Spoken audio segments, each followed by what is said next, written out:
Majelis Hakim Mahkamah Agung membuat kontroversi. Hal ini lantaran menyunat hukuman mantan Menteri Kelautan dan Perikanan Edi Prabowo dari 9 tahun menjadi 5 tahun penjara. Kok bisa ya? Hukuman tersebut lebih rendah 4 tahun dari putusan sebelumnya di tingkat banding. Sebab Edi Prabowo divonis 9 tahun kurungan penjara oleh Hakim Pengadilan Tinggi DKI Jakarta. Dalam pertimbangannya, Majelis Hakim Kasasi menilai Pengadilan Tinggi DKI Jakarta tidak mempertimbangkan bahwa Edi telah bekerja baik selama menjadi Menteri Kelautan dan Perikanan.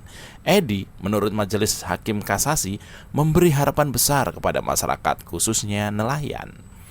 Menurut Hakim Andi, Edi pernah mencabut peraturan Menteri Kelautan dan Perikanan terdahulu dan menggantinya, sehingga jelas perbuatan Edi Prabowo tersebut untuk menyejahterakan masyarakat, khususnya nelayan kecil. Sementara peneliti Indonesian Corruption Watch atau ICW, Kurnia Ramadana, menilai vonis kasasi MA terhadap mantan Menteri Kelautan dan Perikanan Edi Prabowo tidak masuk akal alias absurd.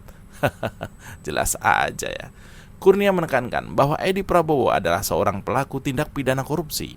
Ia memanfaatkan jabatannya sebagai Menteri Kelautan dan Perikanan untuk meraup keuntungan secara melawan hukum. Namun demikian, bukan kali ini saja MA membuat kontroversi dengan memberikan potongan hukuman bagi para koruptor. Setidaknya ada 17 putusan MA yang memberikan potongan hukuman ke koruptor. Berikut ini daftarnya. Musa Jainuddin, mantan politikus Partai Kebangkitan Bangsa. Musa Jainuddin divonis bersalah menerima suap 7 miliar dalam proyek Kementerian Pekerjaan Umum dan Perumahan Rakyat. Majelis Hakim Pengadilan Tindak Pidana Korupsi Jakarta menghukumnya 9 tahun penjara. Namun MA di tingkat peninjauan kembali memangkas hukuman Musa selama 3 tahun menjadi 6 tahun penjara. Idrus Marham, mantan Sekretaris Jenderal Partai Golkar Idrus Marham dihukum bui 3 tahun penjara oleh Pengadilan Tipikor Jakarta dalam kasus suap proyek PLTU Riau. Pengadilan Tinggi DKI Jakarta memperberat hukumannya menjadi 5 tahun. Namun MA di tingkat kasasi memangkas hukuman Idrus menjadi 2 tahun penjara. Kasus EKTP Irman.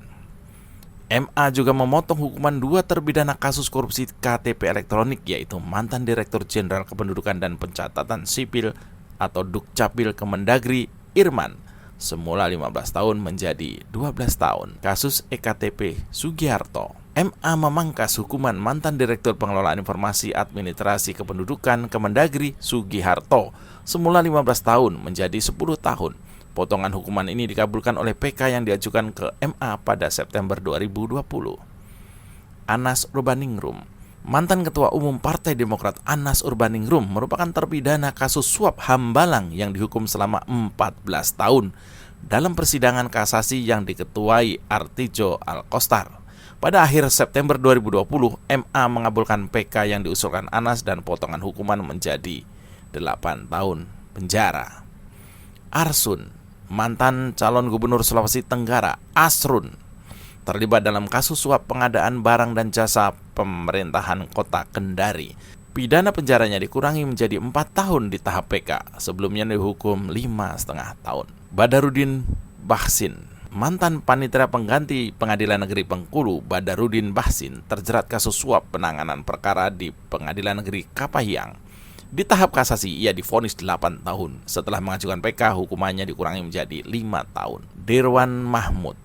Dirwan, bekas Bupati Bengkulu Selatan, menjadi terdakwa penerima suap proyek pembangunan jalan dan jembatan di pemerintahan Kabupaten Bengkulu Selatan. Dalam kasus ini, ia diduga menerima suap 98 juta dari kontraktor pembangunan proyek tersebut. Pada peninjauan kembali yang diajukan, Dirwan mendapat potongan hukuman semula 6 tahun namun dipangkas menjadi 4 tahun 6 bulan.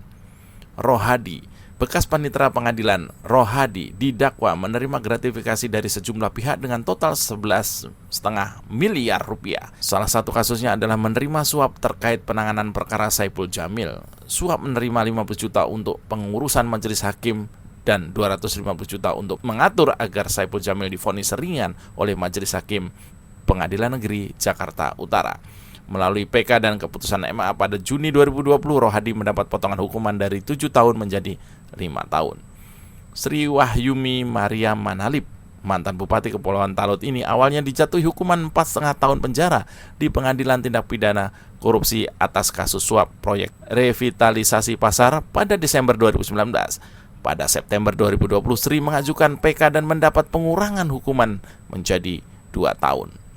Tubagus Irman Aryadi, mantan wali kota Cilegon ini semula mendapat vonis 6 tahun penjara di pengadilan tingkat pertama atas kasus suap izin AMDAL. Pada September 2020, MA mengabulkan permohonan PK Iman dan mengurangi hukumannya menjadi 4 tahun. Hidayatul Abdul Rahman, bekas pejabat Direktorat Kementerian Pertanian, semula divonis 9 tahun penjara atas kasus korupsi pengadaan bantuan langsung benih unggul. Namun September 2020, Hidayat mengajukan PK kepada MA dan hakim mengurangi hukuman penjara menjadi 5 tahun. Serta denda yang semula dikenakan 500 juta menjadi 200 juta. Andriatma Dwi Putra, mantan wali kota Kendari, Andriatma Dwi Putra terbukti menerima suap senilai 2,8 miliar rupiah dari proyek pembangunan jalan Bungku Toko Kendari. MA mengabulkan PK yang diajukan September 2020 dan hakim memotong vonis hukuman penjara Andriatma dan Asrun semula 5 tahun 6 bulan menjadi 4 tahun. Asrun, ayah dari mantan wali kota Kendari, Andriatma Dwi Putra, yakni Asrun, didakwa menerima suap senilai 2,8 miliar dari proyek pembangunan jalan Bungku Toko Kendari. MA pun mengabulkan PK yang diajukan pada September 2020 dan hakim memotong vonis hukuman penjara Asrun dari semula 5 tahun 6 bulan menjadi 4 tahun. Sudarto, ex-direktur PT Hakayo Kridanusa, Sudarto semula divonis 10 tahun atas kasus korupsi proyek alat KB di BKKBN. Kemudian hakim mengabulkan PK dan memberikan potongan hukuman menjadi 5 tahun penjara pada Desember 2020. Novi Haryanti, mantan Kepala Cabang Bank Syariah BUMN Cimahi, Novi Haryanti didakwa melakukan korupsi dalam persetujuan permohonan kredit usaha rakyat untuk 13 outlet My Salon yang diajukan Thomas Lee, hingga dilakukan pencairan kur senilai 6,5 miliar.